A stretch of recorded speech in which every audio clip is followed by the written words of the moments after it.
Now, how did you choose to memorialize Traci? How did you memorialize her? So this has been a big discussion.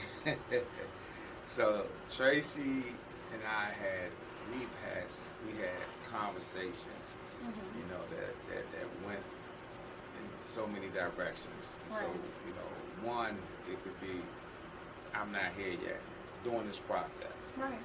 Yeah, I'm not going to talk about this right now because we're fighting this right now. So Yes. I'm not here yet. Okay. So she used to kind of get a little disturbed that, you know, like, SirRatt, you got to understand where we at, what's Right. going on, right? So the celebration Mm-hmm. and the one viewing that we agreed on, Mm-hmm. myself and my son, Mm-hmm. according to her wishes, Mm-hmm. we did. Now, no one, let me say this, in the Masonic world and the Divine Nine world, Yes. it's rituals. Yes. So she didn't have no type of ritual, Right. Okay. no, and that's what she didn't want. Right. Okay. She said she didn't want the people to go through that level of suffering. So they didn't hold anything like that. no. Okay. So what we did was we celebrated her. Mm-hmm. So I heard one narrative talk about how it was for me. Mm-hmm. And Traci did say that directly to me. She said, do what you feel is best for you. I just don't want other people to have to see me Right. in this state. So like the way she was just showed on TV Yes. a few episodes ago, she would have never wanted that. Mm-hmm. The viewing that we had, private viewing, Mm-hmm. Okay, so that wasn't open to the public. no. So Okay. the last viewing that we had for someone to see her, she was beautiful that day too. She had her locks out. Mm-hmm. She was beautiful. That was for the family. Okay. Okay. And since I'm on this subject, I'm going to clean up this narrative that's been put out. One, you get this exclusive. One, my father-in-law was, his whole family were celebrated or handled by this funeral home in Baltimore that Traci picked. Mm-hmm. So my father-in-law, if he wasn't on the list, he didn't need to be on the list. Right. Going all the way back to his mother and father. Right. So that was one thing. The other thing is, my father-in-law was never denied the right to not speak. He chose not to. Mm-hmm. That was his choice, and that's him. And you know, he did what he did, and I respect him on that level. Yeah. He came to the celebration, but he had to go and have a procedure done. My father-in-law was dealing with some health issues at that time. Right. So just to clear up these narratives, Yes. Yes. since I'm on this subject again. And my brother-in-law did come to the viewing, and they stayed for a little while, and they left. Mm-hmm. Okay. So that's it in a nutshell. Okay. All right. So I did hear that as well, that there was like a public viewing that was on the internet or something like that. I hadn't seen it on the internet, so I'm glad that you did clear that up. Traci loved her fans, right? Yeah. And one thing I do know that she know they supported her. Right. And she know they gave her the boost that she needed to do those 2 CDs. Yes. She performed. Yes. She did the movie. She did all that, Yes. and she had fan support. So she definitely would have wanted A these celebration. individuals. Yeah, I remember when she did Blues Alley. Mm-hmm. You know, and you know, that was something real special for her. And you know, there was a TB there, Uh-huh. Tanya Blunt. Yeah. And Tanya Blunt, you know, was like, you know, Traci, this is historic for you. It is. And That's a she gave historic moment. and she gave her that celebratory moment, and you know, Traci embraced it, and she did her thing. My brother did come and did a duet with her there, but Traci always wanted support, and I feel like this area, and I feel like all her fans gave her the support that she always wanted. I'm so glad to hear that. I See what I'm really saying? am. So they deserve to be able to have A celebration. absolutely. Yeah, not per se a viewing. I can understand that wholeheartedly Didn't as happen. well. But a celebration, yeah, I think that is not only something that she would want from what we saw as fans, but something that the fans definitely wanted to do is celebrate her, you know, Yes. and show our support and our love, you know. So most people have to experience loss anyway and grief. How much different do you feel it's been doing it in the public eye?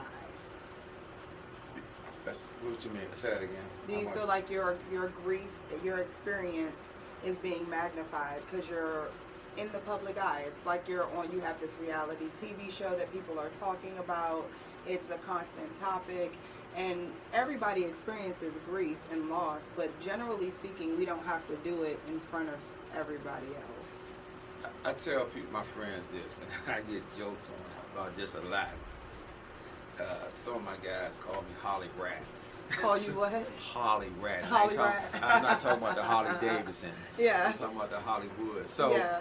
I tell them this. I understood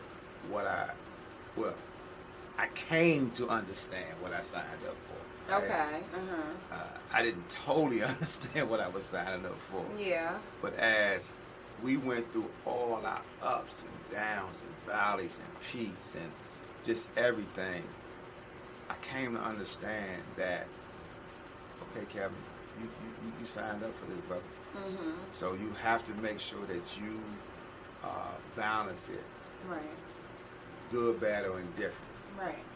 And I thank God, again, that I've had people around me that keep me balanced. Mm-hmm. So with that, I love all of what God has given me in my journey of life right now. Again, I have my moments, and I'm definitely still grieving, but He put great people in my space to give me the combustion and the drive that I need. And this is what I say often: those that don't have that, I pray for it. Yeah. I pray for it. Yeah. Because my realness is like so great. I'm so thankful. I can't describe it. You know what I mean? Yeah, because can you imagine if you didn't have that support? I'll probably be, I don't know. Exactly. I can't even fathom it, right? I can't. Seriously. Yeah. So, tell me, based on your knowledge, in your marriage, what would your wife want her legacy to look like? Oh, everything she created. She fought. I remember when Traci could not have the rights that she had. She would say stuff like, I don't have my rights. All my rights have been taken. Right. And, you know, she said she made some decisions that she felt like was good for her, and these rights were taken, and she definitely will want what she was able to lay out, celebrated, constant. I mean, she was a free spirit. And she a fire sign. So them fire signs, you know, they be on tilt. So I'm a fire sign too. So I definitely believe in catapulting what it is and just making sure it's effective. Right. That's why, you know, people talk about my son and our relationship. You know, it ain't about her not leaving me in charge of this state. I understand why she did that. I'm gonna dive into that. I understand that she wanted to make sure he's good. Yeah. But the manipulation that went with that space, and I'm not gonna go deeply into that. I just know if I was in those rooms, they know I would have been like, look, I don't want our son to be set up in a way that's too much for him. So he's married at the time, new son at the time, new house, jobs, balancing that. I understand throughout my journey with Traci what all goes with that. Right. He wasn't really in it like that. You know, he made a statement that he was born into it and I married into it. That let me know the ups and downs that he's dealing with that. And I understand the influences, and that's cool because what got me strong was a lot of things that I went through. So I'm right there for them. I don't care what nobody try to drive, what they try to say. That's my man. That's my namesake, and his son is named after me too.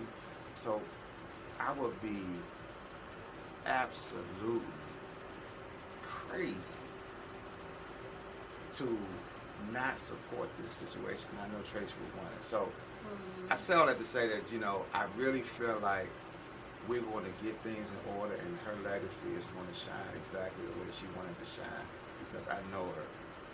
You know what I'm saying? I felt that. When you just said that, I felt that. Like, sincerely, from your mouth to God's ears. Like, she is working on it, and it's all going to fall into place. You want to know how it's all going to be okay? Because, in all honesty, you've survived 100% of your bad days so far. So the likelihood that you're going to survive the other ones is pretty good, I'd say. Well, I tell people this often, one thing I don't fight for. And a fight is... It's no such thing. Say it again. No such thing as a fair fight. No such thing as a fair fight. So, I mean, when anybody come with that cutthroat stuff, I mean, a couple of knives been stuck in my back since this, situation's manifested. But one thing I do know, I don't fight for it. Okay. I mean, I'm just saying. State champion in wrestling, so I can wrestle. There's a throw reason. these hands too, but I don't, you know what I mean? I just feel like it's important that we look at this in a way that, what you said, what was she want? Exactly, because that's what I think and I know is most important to everybody involved. Yeah, people don't realize I spent more time with her than anybody else on this earth. They should, though. If you really think about it and break down the math, you didn't have a choice but spend as much time together. That part. You know what I mean? Just as much as she spent more time with you than anybody on this earth. Yep. There's no way that, it could possibly be challenged. Yep. So tell me, what's the funniest memory you can share that even to this day, you can't help but feel the bubble from joy come up? Even if it doesn't reach all the way to the top, you can't help but feel that bubble when you think about that moment. Man, Traci used to have this saying, talking about her balls. And I was like, at first I was like, what in the hell are you talking about, my balls? And she said, we got balls too. I said, what? She said, the female balls are inside. The gonads, the nonads, the phonads, or whatever. The gonads. Yeah, she broke it down to me, and I'm like, so every time she would say it, I would laugh, because I know the next person was thinking like I was listening, thinking, what the hell are you talking about? But she was dead on. So right? You do know that we all start off with gonads, right? Yes, and if you turn into a boy, they drop down. If you turn into a girl, they go up into. She was 100% right. But so that was her. That is too funny. So she thought like that, and it used to trip me out. But I knew she thought like that, but that was the one that really hit That's me. a good one. And so every time I ain't gonna lie to you, I play with it myself. I be like, man, Traci, you really had some balls. She had some balls. So I might laugh to myself about, damn, these women really got balls. You know what I'm saying? So I'm like, I love that. So that's the biggest. I love that. You want to know what my bubble memory is? What's that? Me and my son got in this huge argument, right? You want to know? And he didn't know we were in an argument. He didn't know till his sister told him after the argument was over. He kept calling me bro. And I'm like, I'm so not your brother. First off, I'm a woman. Secondly, I'm your mother. He's like, bro, I'm trying to sleep, bro. You're blowing me, bro. Wow. That's my bubble moment. Wow. Every time I think of bro, I'm just like, I'm not your bro. Right. Right. That's a good one, though. That's a good one. So, okay, this is a perfect segue into our next game. This is our last game. Okay. And I think you're going to be pretty good at this one. Okay. It's called, Call of Duty? Absolutely. This is...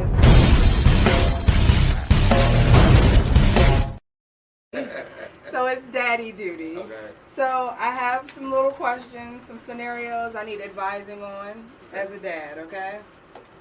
All right, so I'm a new dad, right? Okay. I'm at the mall with my kids. I'm at the grocery store with my kid, and she starts spazzing out. Now she starts grabbing the chips off of the shelves and throwing them down, right? I'm by myself. I'm a new dad. How do I handle this? It's 2024, you know, spanking might be necessary, but is it appropriate? How do I go? What do I do? How old is the baby? The baby is 4. Oh, easy. Go. Easy. Go. So, if my baby's in the store, she's throwing stuff around, she's acting reckless, this is just too easy. I'm going to grab her hand. Uh-huh. Come here, baby. Pick her up. Mm-hmm. Hold her. Uh-huh. And I'm going to be like, look, Daddy got you. That was pretty good. I got you. You know that would only work because you're dad, right? You realize if that was mom, she'd start screaming and flailing about, and we'd have to wrestle in the chip aisle while I'm trying to act like I have control and I'm whispering death threats. That's mommy. See, that's why I say, you know, if we work together, right. we learn from each other. It could be amazing, it's right? Amazing. I'm just saying. That's all it is. I don't know if you've seen that. It's a viral video of that. They're like the difference between mom voice and dad voice. Oh, no. And the kid is in the freezer, like getting what they want, you know, as kids do, doing what they want to do. And the mom is like, stop, what are you doing? She's going crazy. And the dad from the other room is like, get out of the refrigerator. And the kid falls out crying, like stops everything immediately. You know why? Why? Because he don't do that often. So the that mom is might have been a constant. word right there. And I'm going to say this too. You can correct me if I'm wrong. Emotion versus assertiveness. So when the dad asserts himself, hey, man, that's it. You might be right on that one. You just might be. You just might have hit a nail on the head with that one. I got grandbabies now, Yeah, so see? I do it with them too. You're like, I've seen it evolve. I've I'm seen saying. it evolve. You know what I'm saying? It's real. Okay, so check this out. I'm at the gas station, right? This is the last money I have. I just paid the rent.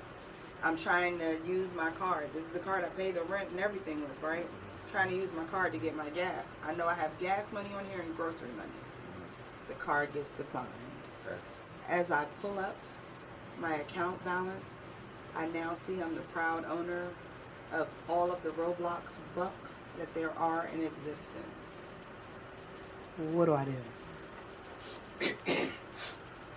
Alright, so Roblox. Kind of familiar with it, but I think I get what it is. I own all was the back. games. They done bought. They bought all the with your games. Cards, right? All of them. So your card is negative. Negative. Right, gotcha. You don't have that dollar that you need to get the gas. Gotcha. Yeah. Gotcha. You got money to get home? How many gas to get home? Potentially. Potentially. Yeah. Got a cell phone? Yeah, I got a cell phone. Cool. Yeah. So those relationships I talked about Uh-huh. that you had, okay, first you get to teach them a woman. Okay, Full yeah. effect. Right. Right. So you get to, you sit at the grocery store too, right? I'm at the grocery store. Right. So who's the groceries for? The house. For who? Everybody. Everybody. So who did the Roblox? The baby. The baby. How old is the baby? The baby is 9. Okay. Find out what the baby's favorite thing is of all time. Favorite. It could be Roblox. It could be whatever. Mm-hmm. All right. So first of all, you gotta get that money, right? So you gotta figure that out. So Right. you probably gotta take out a loan from somebody, good friend, whatever, Yeah. I don't know, whatever. You So need to hold something. You gonna take? Let me get that. Okay. So yeah, with that baby, Uh-huh. teachable moment. Uh-huh.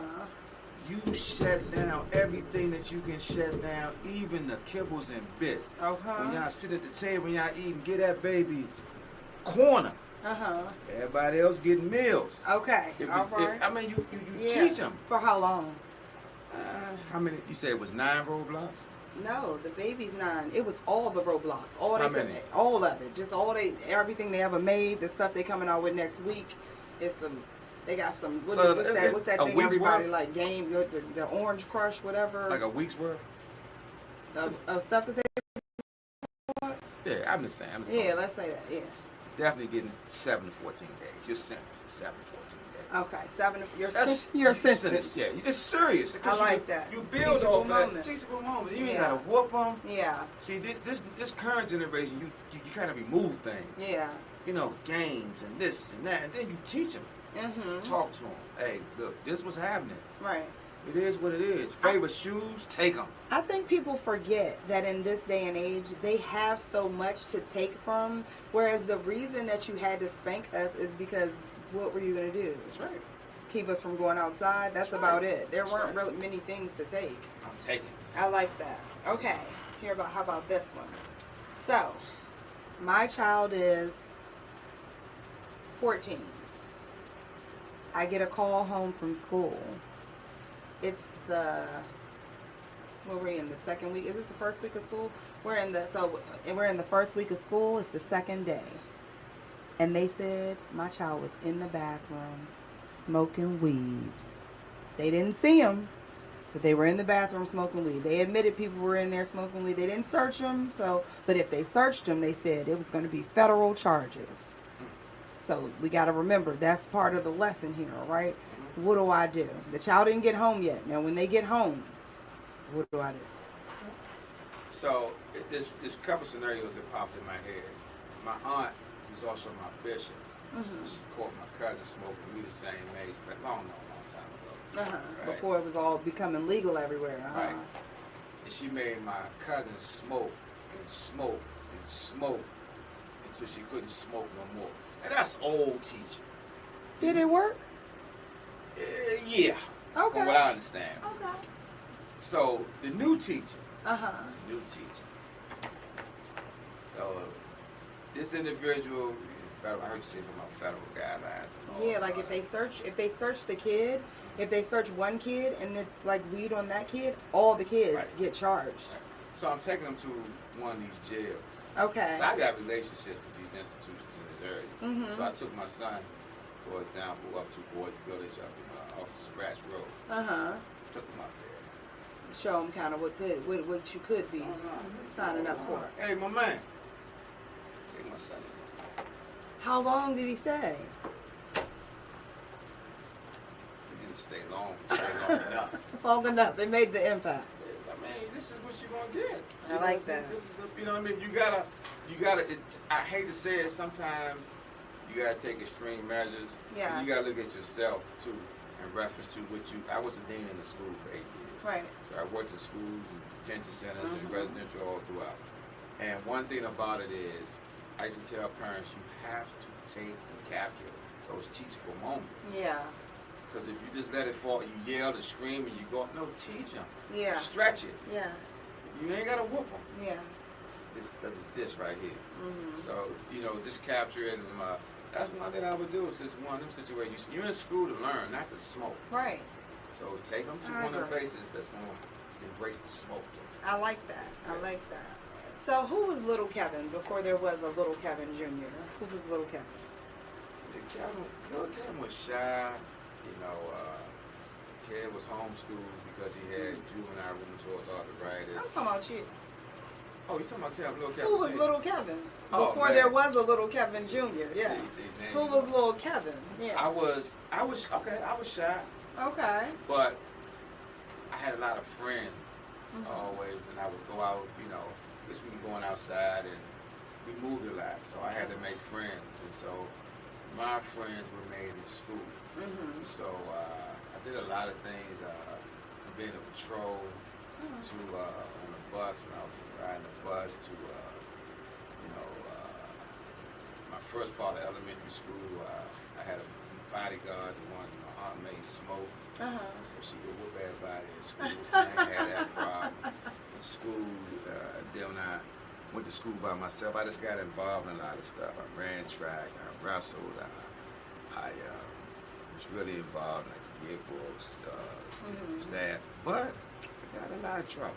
At the same time? At the same time, because with popularity, you do extra stuff. Oh, yeah, yeah. So, Little Kevin, he could be a little extra. I ran a crew.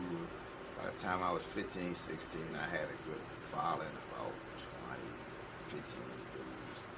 That was, down for a lot of what we call fun. We played a lot of football on Sundays that turned into a lot of neighborhood beefs. So we just did, stuff to. We were active. We were active. Y'all were outside. We were outside. Yeah. So Love to go tell me, what was your first thought when you found out you were going to be a dad? First thought. Oh man, I wasn't.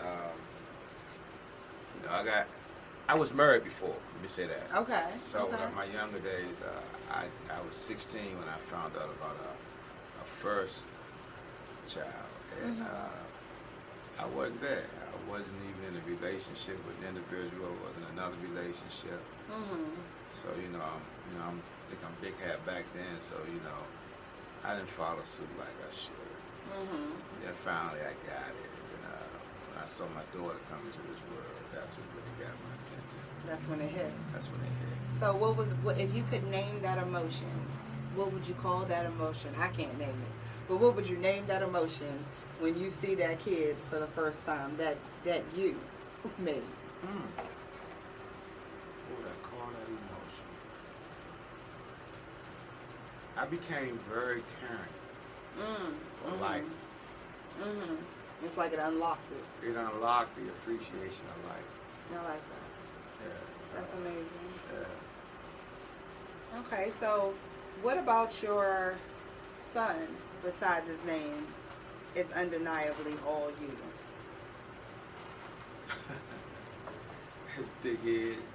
Big-headed personality.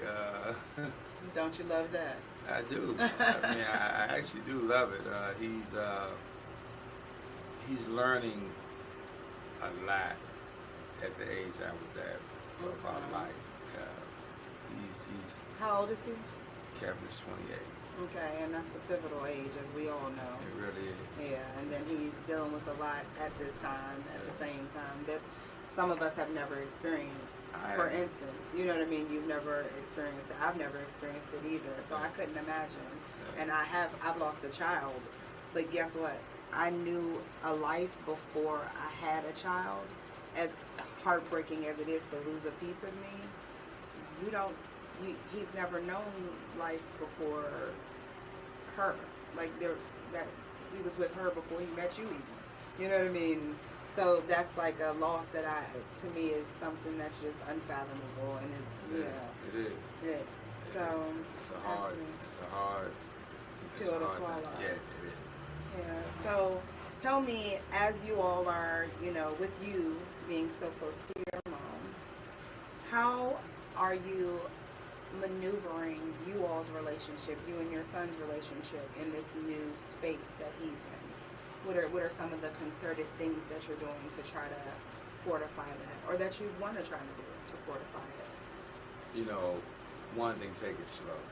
Yes.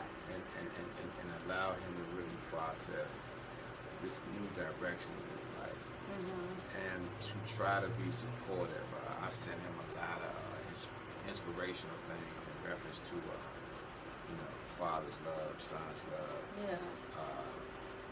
Things of that nature, and then this conversation is try to listen. It ain't easy. You know what I mean? I try to listen because sometimes the rationale is not in a space. But I have to remember we're talking about 28 versus 38. You know what I mean? It's different. You know what I mean? And with that, it gives me an understanding because I was 30. When he came into this world, and I was really starting to really see life at that point. Right. And that's where he's at. Yeah.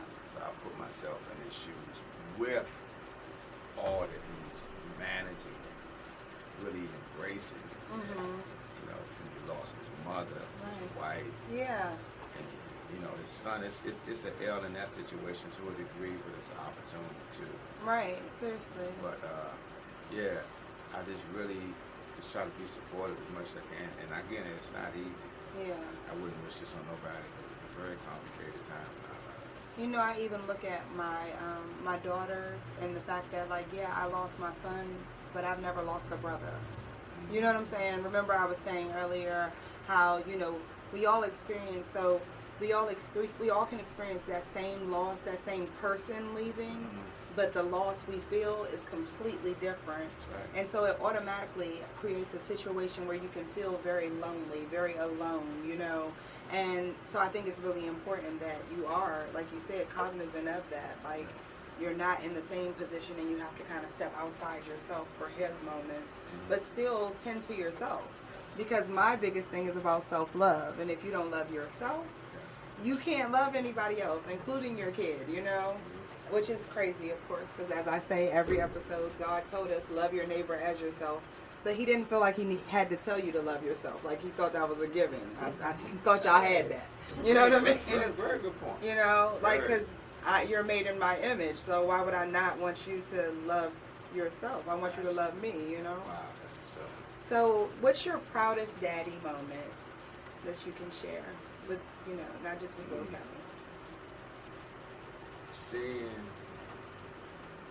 Kevin walk across the stage, I know they went through a lot. Seeing him graduate. Seeing my daughter not only graduate from high school but college. Yeah. She did her thing. And, you know, I just look at the, you know, when you raise kids and you see just the outcome of it. Yeah. It makes you proud, even though it's still complex in their journey, but you still see the light. Yeah. And I can see that, the light, and it makes all the difference. It makes you appreciate the best that you did. Right, yeah. Always remember, too, so you know how you see that light in them. Remember, you can't see yourself.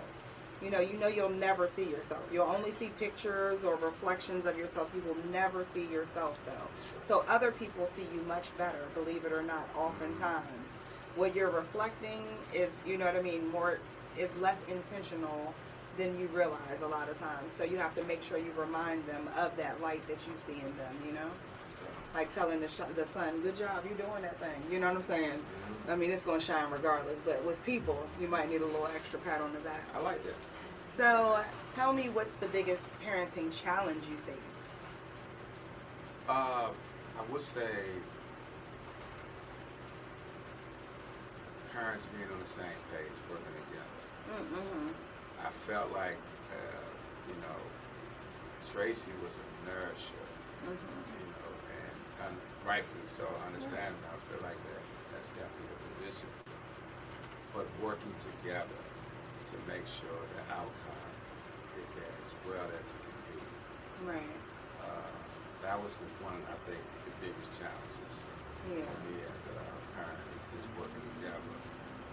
I feel like my first wife, she did her best, and her heart, as Traci's was genuine with the process of things. Right. It was complex. It's my first wife. It's when I was getting incarcerated. I went away. Yeah. Mitigating circumstances. Yeah. So the way she worked through it, and the kids, you know, they were able to embrace me and meet me on the father level like they should. Right. Then bringing the blended family together. I've always loved how Traci and my first wife actually, you know, really helped that process come together. We had a sit down. That's important. And we were able to blend it to the best of our abilities. Right. It was complicated. I'm sure. Twisted. But yeah, I really feel like just the journeys have been a blessing. Yeah. And something. I love it. That's a good way to conquer that too. Too many people don't focus as they should on that co-parenting part. Not just with, you know, the blended family, but when you leave her or she leaves you, him, or whatever happens, people lose focus of the most important person in their mind, in their heart. And if that is really your child, the most important person, that's who should be focused. That's who should be prime number one. And that's even in spite of yourself. Because somebody who really loves you, really, really loves you, if you're hanging from a cliff, they're not going to say, hey, come try to save me. They're going to say, get away from the cliff. I don't want you to fall. And that's real love. You know what I'm saying? So, have you always been close to your mom? Yes. You have? What would you say is the most valuable lesson your mom taught you? Love others. Love others? Love others. She was a social worker. Oh. So love others and help others. Mm-hmm. And that is the piece that I really feel like she gave. Okay. Now, can you share with me a notable success story in your journey thus far? Raising of my kids and standing my marriage. Mm-hmm. I think those are excellent choices, especially since so many people don't do either, or don't do them well, I'd say. Whereas I feel like you've done them very well. Best of my ability. So, in closing, I appreciate you for coming, but what would you say, as you know, the premise here is that every day we wake up and we have a choice to either live or just exist. And I feel like you live every day. I try to live every day. So what would you say to our viewers to encourage them to continue to live and not just exist? That's a great question. Always value the people and places and things that you have around you, because I think you should always understand that God is the true orchestrator of everything that exists in your being if you have the ability to embrace it right. So really recognize, like you said earlier, we can't see ourselves, but we can see ourselves through the people, places, and things around us. Yes. That makes sense. That makes perfect sense. Anything else? Keep God first. And where can people find you? My social media outlets, SirRatt 65 on IG, and what's that other one? That new. Don't ask me. Show you how much I'm on it. I'm gonna get it.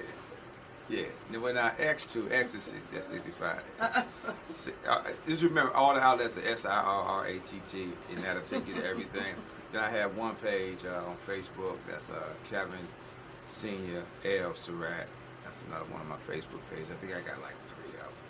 What if people want to help out with your company? If people want to donate or they want to volunteer or anything like that? My Cash App. I'm always looking for charitable donations to help build what we're building. So there's Surratt 23 at Cash App. Spell Surratt. SirRatt 23. Okay. Now, thank you all for tuning in. Thank you for coming. I really appreciate your time more than you can ever imagine. Especially for this show. Like I said, it's a special show. Everything is always meant to be, and everything always goes according to plan, even if you don't feel like it is. Again, I want to thank you all for tuning in. And like I say every week, make sure you continue to be the best you that you can be, because there's literally nobody out here better suited for that job